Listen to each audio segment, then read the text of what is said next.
Hindi namin kasalanan na hindi kami payagan makarehistro. Ang may kasalanan dito ay ang LTFRB na ayaw kaming payagan.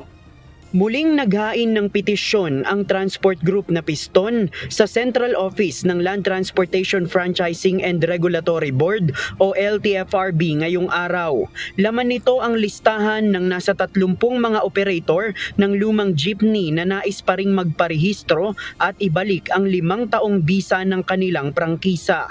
Ayon sa Deputy Secretary General ng Piston na si Bong Bailon, lahat ng nasa listahan ay hindi pumasok sa consolidation sa ilalim ng Public Transport Modernization Program o PTMP at nangangambang mahuli sa kalsada dahil wala na silang legal na prangkisa.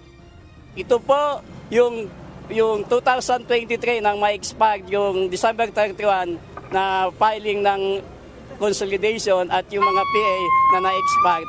Sila po yung kasalukuyang mga kasama namin na naghahangad pa rin ng magserbisyo sa mamamayan at naghahangad na mai-rehistro yung kanilang unit.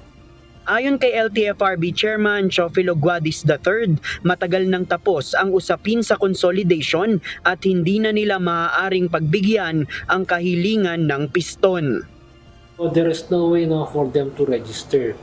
We gave them 8 chances. We gave them until, I think, December para magparehistro. It's a little too late pa.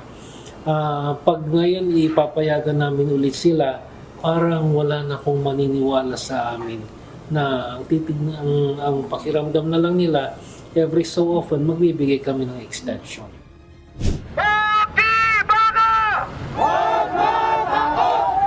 Kaugnay nito, isang protesta naman ang isinagawa ng Piston sa Commonwealth Avenue kaninang umaga kasabay ng 27th anniversary ng pagpapasa ng Oil Deregulation Law noong 1998. Nananawagan sila na dapat nang ibasura ang batas na ito dahil nagkakaroon ng kontrol ang mga private oil company sa presyo ng petrolyo at patuloy lang itong sumisirit.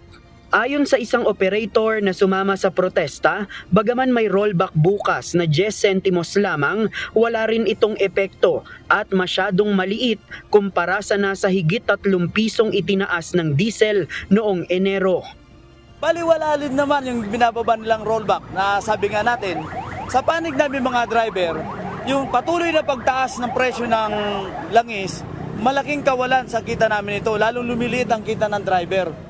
Ayon naman kay Piston National President Modi Floranda, malaki na ang nawawalang kita ng mga tsuper dahil sa hindi maawat na pagsirit ng presyo ng krudo habang kakarampot lamang ang nagiging rollback.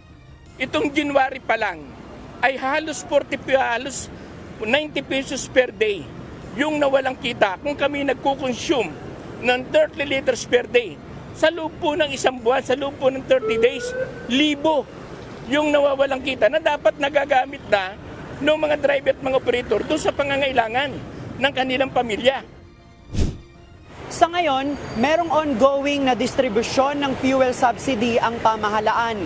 Pero ayon sa LTFRB, hindi qualified na tumanggap ng ayuda sa gobyerno ang mga operator ng jeep na ayaw makiisa sa modernization program. Kung hindi ka sumama sa programa ng gobyerno, ibig sabihin, wala ka ng karapatang pumasada sa daan dahil wala ka ng prangkisa. So definitely, ang bibigyan lang naman namin ng fuel subsidy yung mga nasa daan. JP Nunez, UNTV, News and Rescue. Diyos ang aming sandigan, serbisyo publiko ang aming pinahahalagahan.